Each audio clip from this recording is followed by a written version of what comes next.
Hey, you guys seen this Baldur's Gate 3 game yet? It's so good. I'm pretty sure there's no way I would ever stop playing this for any reason. Oh my god, Quake 2!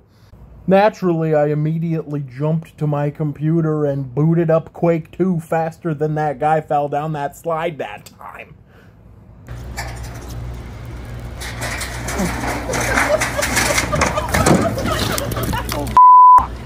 Alright, so I've been watching this video over and over again, trying to figure out how the heck that dude came out of that slide at 2.5 times the speed of smell. I have some theories here. Off, unseen to the side and also behind the slide, are two hydroelectric power generators that are working as a sort of conduit to power the dark matter generator inside of the slide, which itself powers the particle accelerator, which is the only logical conclusion I can come to for why that dude came out of that slide that fast. Moving on.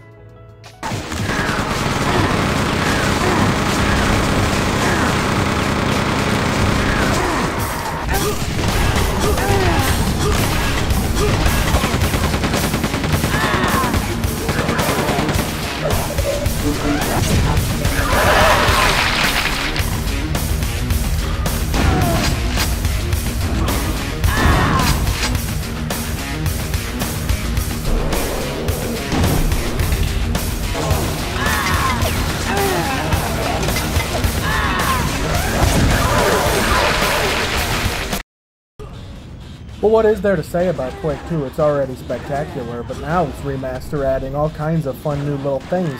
Better lighting, improved shadows, ambient occlusion, split screen. These are all awesome features. They've also added several accessibility features, of which I turned all of them off immediately, but it's pretty nice for the people that need them that they're there. Now, the core content of the game is more or less the exact same, except a little bit shinier. Also featuring muzzle flashes on the guns now, which I personally appreciate a great deal. But in addition to that, they've also gone and changed some of the level geometry, like this part in the first level. Doesn't really change the structure of the level, and it's honestly kind of a little weird that it's there, but hey, I'm here for it. As far as the content, there's quite a lot here. You got Quake 2, the OG, the triple OG. But besides that, you have the expansions that came out, both The Reckoning and Ground Zero, for better or worse, are both here. But the super neat thing is that they put Quake 2 64 in here. Now, this is cool because Quake 2 64, for all intents and purposes, was a completely different video game, and I never actually got to play it. And now I can. That's super cool. They didn't have to do that. They also didn't have to add a brand new campaign made by Machine Games. Those are those dudes that make those new Wolfenstein games, if you didn't know, which are also excellent. It is also good. Stylistically, there's like way more color in there than there ever was in Quake 2. The levels are interesting and fun. Some of the bosses are pretty cool. And yeah, I like them. But on the gameplay side of things is where it gets interesting, because they actually gave these enemies new attacks. This 26-year-old video game has enemies doing things I've never seen them do before. I've beat Quake 2 a lot of times, and never once did I ever see a berserker pose any kind of actual threat. Now, they're leaping halfway across the space-time continuum to get to you, knocking you just as far. Actually, now you're in lava now, you're dying, you're dead. Well, this is interesting because in the original game, they would run up to you, stop, and swing. Now, when you're backing up and blasting them with buckshot, that's not a very good tactic. So you can see how interesting it is that they actually have to be thought about now. Other enemies have new moves too. You got the enforcers who run at you and shoot at you at the same time. Did I mention also that they jump up and down off of stuff? Another cool thing is the parasites. They freaking stupid, annoying, dumb, hate them. But now, they missed their little butt sucker attack, and actually, well, that's stuck in the wall now, and they're going to sit there for a while you will roll up on them and blast them. So, yeah, this just feels new. All kinds of cool new little features like that. It feels good. The goodness doesn't just stop there, though, because the game is priced at an extremely reasonable $9.99, or free if you already own it on Steam. For this amount of content, that's value. Value that I'm sure we all would like to see more of. these days. Ahem. Ahem. Something I've always found interesting is how a lot of people don't like Quake 2. Which, I mean, I guess makes sense on account of how it's not even kind of, sort of, even remotely related to the first game. But still, different doesn't mean bad.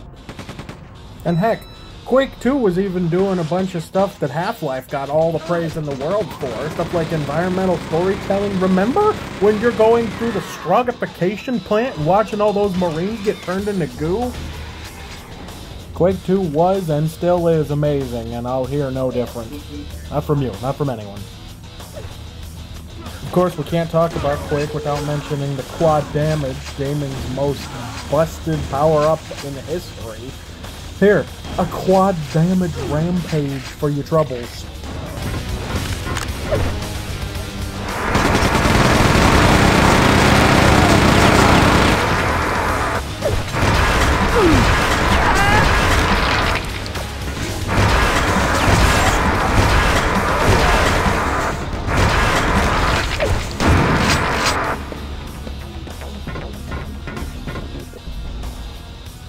I would also like to have a mini aside for my appreciation of the Quake 2 railgun.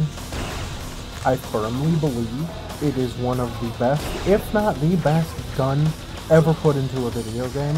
It is perfect.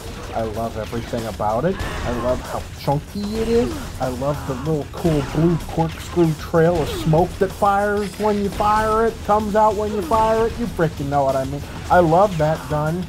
Here's me sniping some technicians.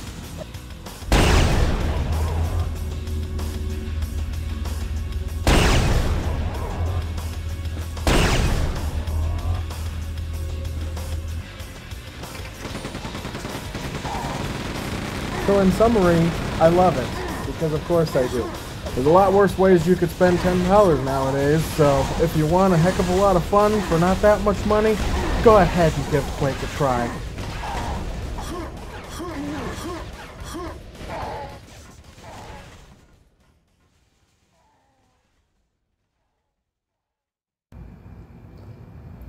Are you gonna?